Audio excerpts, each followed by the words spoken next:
If you would be so kind, raise your hand if you want to become a more effective speaker. Raise your hand if you want to become more effective in speaking with small groups of 10 to 15 people. Thank you.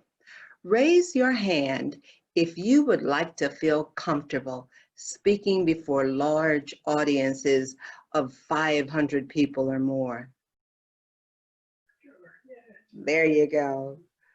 Raise your hand if you would like to become a world champion of public speaking. Yay! Yay! Tonight's next speaker, distinguished Toastmaster John Morse, is speaking from the Pathway Project on coaching. And the title of his speech is A Clear Path Forward. Please help me welcome with sustained enthusiasm and raucous applause, speaker John Morse, A Clear Path Forward.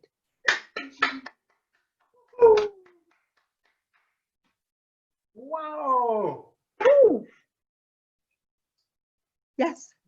Madam Toastmaster, fellow Toastmasters, and guests, if you responded to any or all of those questions raised by our Toastmaster, I want to speak to you.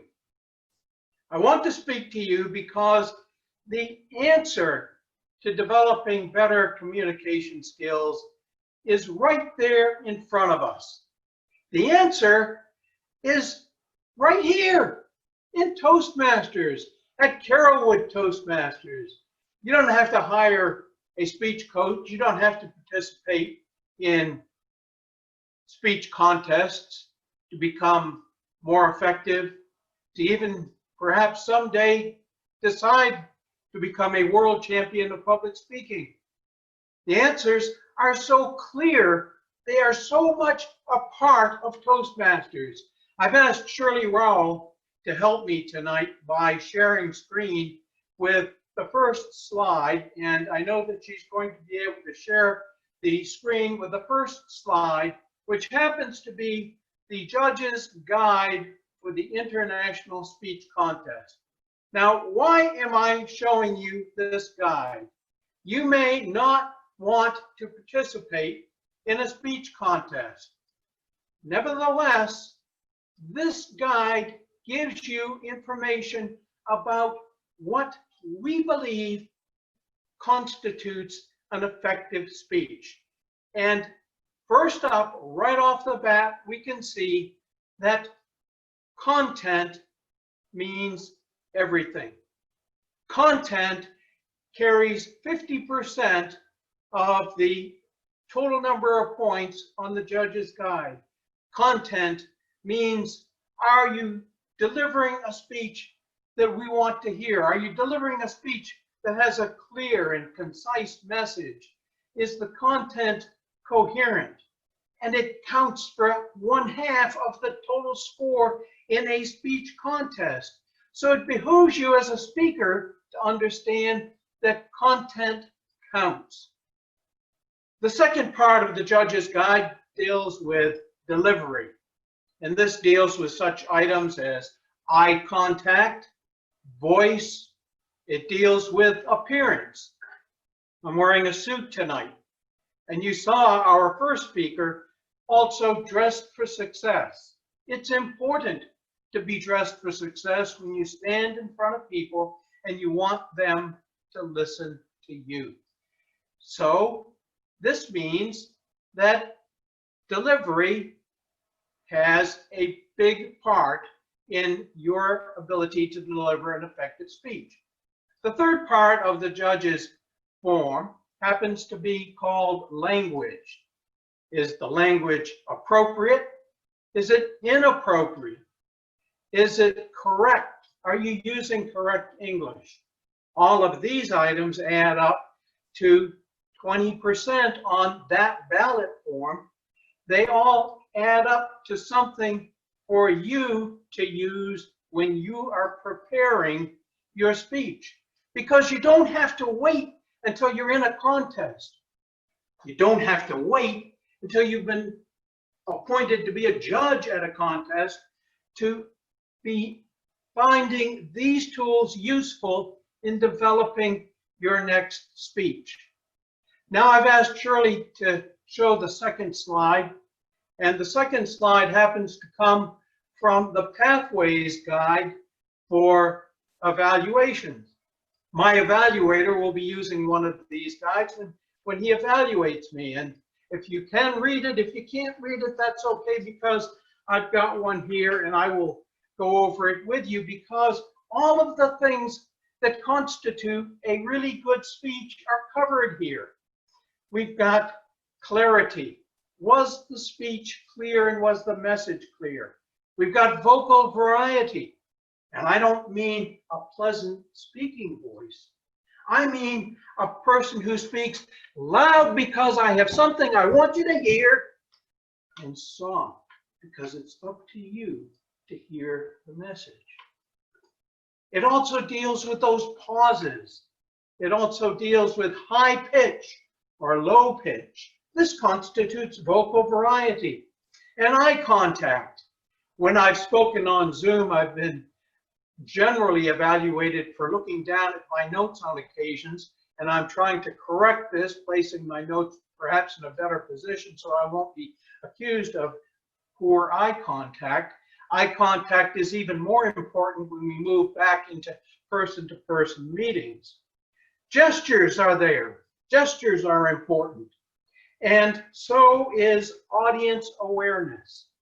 Are you aware of what the audience wants to hear? Are you aware of that? And are you comfortable? When you stand up in front of people, do you feel comfortable? Do you look comfortable? And are you presenting in a comfortable fashion? The next question that's raised is one of interest. Is the speech provoking interest in the audience? Because all speeches are about the audience. They're about you. They're about all of us who are here listening to the speech. And is that speech going to be interesting to you? The last item on my sheet today deals with well-researched. Since my presentation today deals with presentation and research, is it well-researched? This doesn't appear on all of the evaluation forms. So why am I showing you this? For the same reason that I showed you the judge's guide and ballot.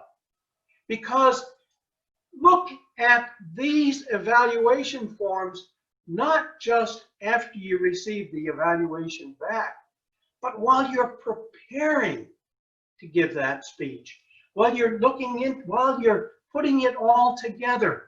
How are you going to be able to meet the standards that are required in order to do your very best? Now, I want to talk about two speeches, one of which was Mike Carr, the 2020 world champion of public speaking, the librarian, and Mrs. Montgomery. And the second speech was given at our club by our area director, Jesus Martinez, my Toastmasters Odyssey. They both met the standards that we're talking about here. What standards did they meet? First of all, they both told a story. They told a story with conflict. They told a story with a protagonist and an antagonist. They told a story that had a resolution to it. They told a story where they personally were not the hero of the story. And that's important when you tell a story, because everybody likes stories. So when you tell a story, remember that. Jesus, when he gave his story, it was about a Toastmaster Odyssey, and he compared it to going to Oz. He talked about being the Tin Man, the Lion, the Scarecrow. Combined all of those, and he walked out the yellow brick road into a future which was paved with a great deal of enthusiasm and a great deal of experience as he became an effective leader and as he became an effective communicator. In his case, the hero of the story was not Jesus Martinez. He talked about being a lifelong victim of Lyme disease.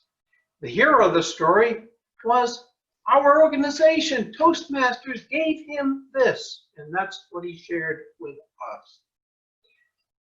I suggest to you, Toastmasters, when you want to deliver a really, really good speech, do one thing for me, a homework assignment. Go on Google, watch Mike Carr's speech, and use this form right here. Use this form, the evaluation form, and see how closely he met those standards.